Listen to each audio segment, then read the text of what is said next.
Isu kita juga nak bercakap, kalau tadi kita berikan gambaran berkenaan tentang PIC Kids yang sudah pun dimulakan program ini untuk melindungi kanak-kanak dengan pemberian imunisasi tersebut. Jadi kita ingin berkongsi apakah kelebihan dan bagaimana sebenarnya perkembangan terkini program ini. Selamat pagi diucapkan kepada Dr. C. Kui Ching selaku Ketua Jabatan Pediatrik Pakar Perunding Kanan Pediatrik dan Neonatologi Hospital Sungai Buloh. Selamat pagi, Doktor. Terima kasih bersama dengan kami. Doktor, kita sedia maklum bahawasanya PIC Kids sudah pun dimulakan dan ini merupakan salah satu daripada program di bawah program imunisasi COVID-19 kebangsaan. Jadi buat permulaan, bagaimana doktor menggambarkan pemberian vaksin dan juga imunisasi COVID-19 kepada golongan kanak-kanak berusia 5 hingga 11 tahun ini, Doktor? Selamat pagi dan salam sejahtera kepada Cik Syuhada dan Cik Ismail kerana sudi memberikan saya waktu untuk memberikan sepatah dua kata mengenai program PICS yang baru dilancarkan 2 hari yang lalu oleh YB Menteri Kesihatan di Hospital Tunku Azizah.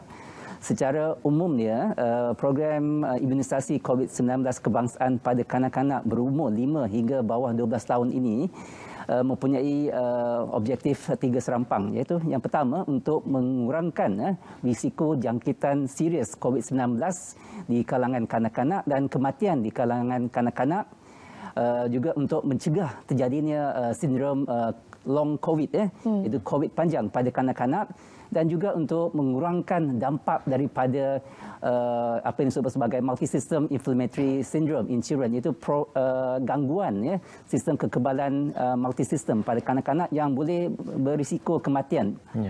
Yang keduanya adalah untuk membenarkan alam persekolahan beroperasi secara normal.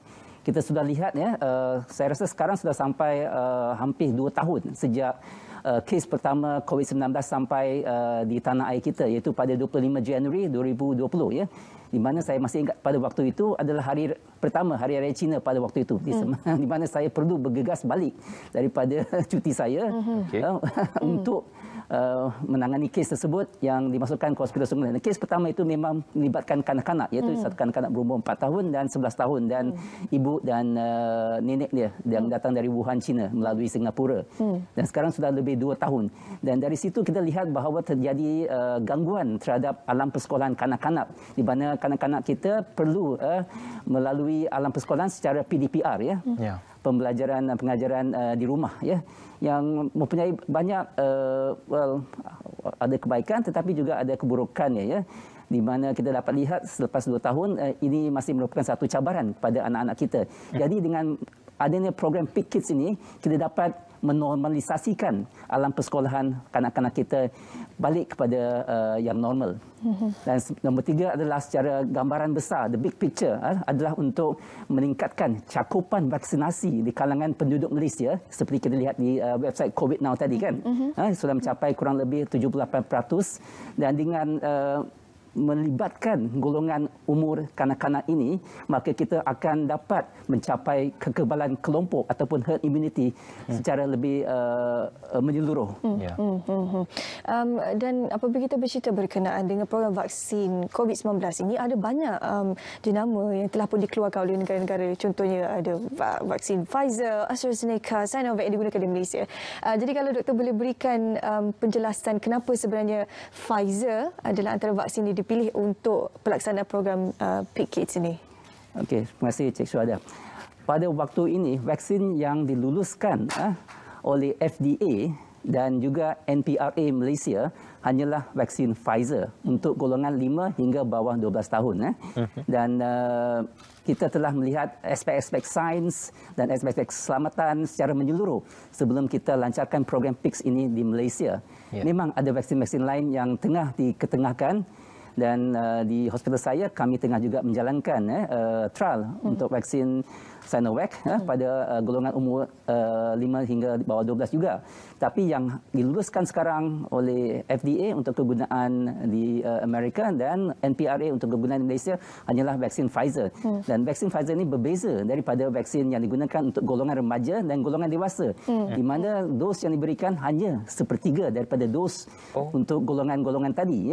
Dan volume yang digunakan pun lebih kecil, iaitu 0.2 ml berbanding dengan 0.3 ml Dan yang ketiga, selang waktu antara dos pertama dan dos kedua adalah selama 8 minggu dan bukannya 3 minggu seperti yang kita dapat. Kalau kita lihat sekarang ini negara sudah pun bergerak kepada pemberian vaksin untuk dos penggalak. Apakah untuk PIC Kids itu nanti juga akan diberikan dos penggalak selepas selesai kanak-kanak itu mendapatkan lengkap 2 dos?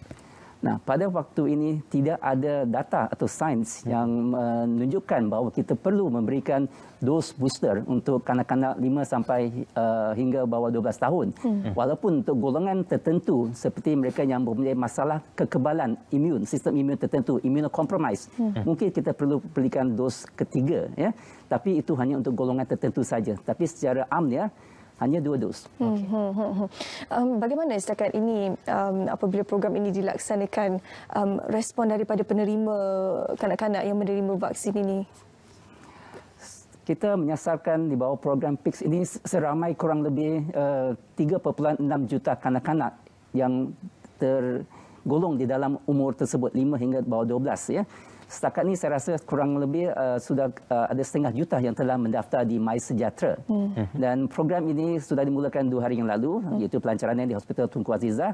Dan kita lihat dari rancangan tadi, Labuan akan buat pada hari Isnin dan juga saya rasa Kelantan mengikut sumber saya akan berjalan pada hari Khamis depan. Jadi secara berperingkat program ini akan diluaskan ke seluruh Malaysia. Okey.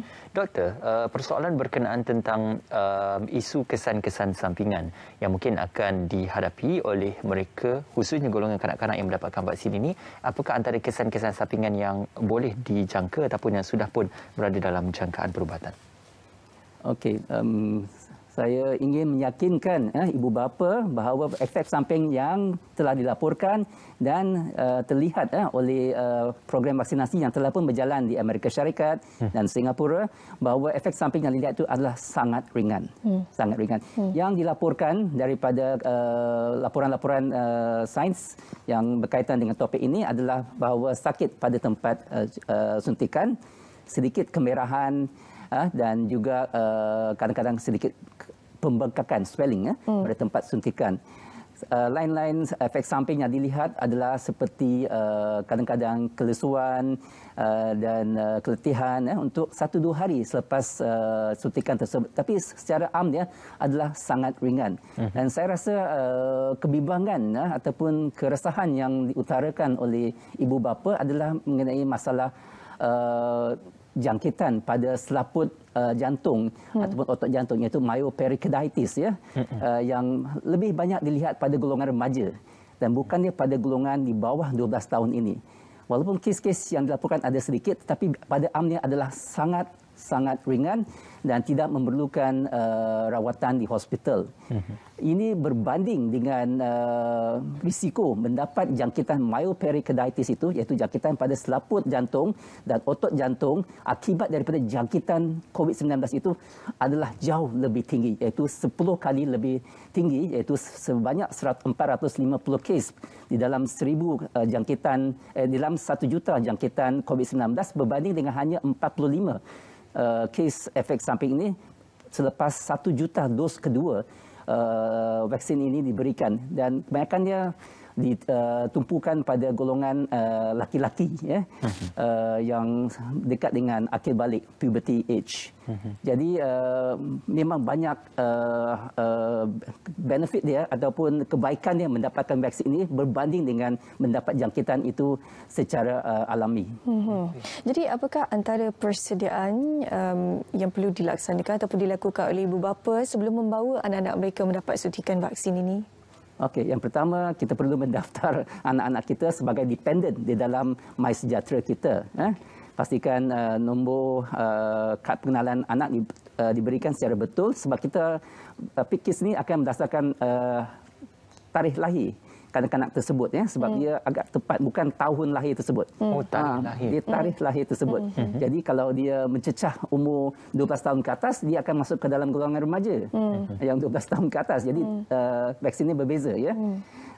Jadi itu langkah pertama. Selepas kita mendapat tarik temu janji anak kita di dalam MySejahtera tersebut, maka malam tersebut ataupun beberapa hari sebelum itu kita pastikan anak kita mendapat tidur yang cukup, makan minum yang cukup. Dan untuk kanak-kanak ini berbeza dengan golongan remaja atau dewasa di mana kita perlu pujuk mereka.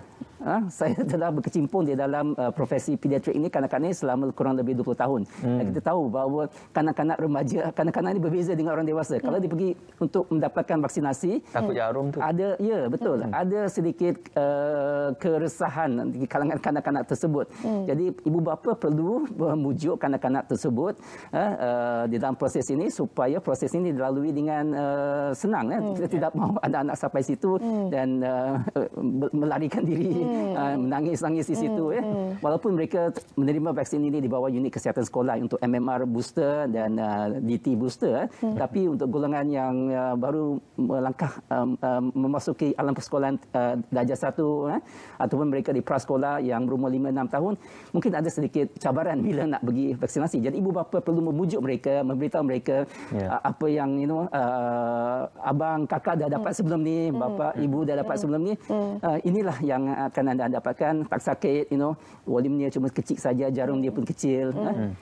Dan itu penting supaya kita, proses itu dilalui dengan selamat ya, dan mereka akan datang balik untuk dos kedua 8 minggu kemudian. Okey, jadi makan cukup, tidur cukup, minum cukup. Dan pagi itu waktu nak pergi ke tempat pusat pemberian vaksin itu, pastikan semua tanda pengenalan itu kad pengenalan ibu bapa dibawa bersama, kalau ada MyKit bawa bersama ya, dan bila sampai di tempat mengikut waktu temu janji yang telah diberikan. Kita tak mahu terlalu ramai orang masuk sekaligus ya.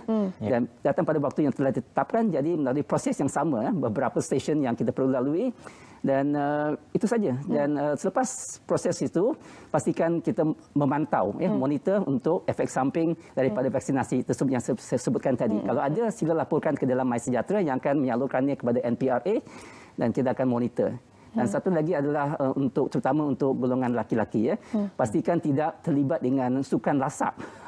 Seperti merentas desa, berbasikal jarak jauh dalam perempuan pun ada juga lasak dia, Doktor. Ya betul. Tapi biasanya laki-laki ya.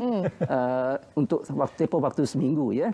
Dan sekiranya ada gejala seperti denyut jantung yang berdebar-debar, sakit dada, ataupun kesusahan bernafas ataupun pitam, sila bawa anak kita ke fasiliti kesihatan yang terdekat, misalnya hospital atau klinik kesihatan. Okey, baik.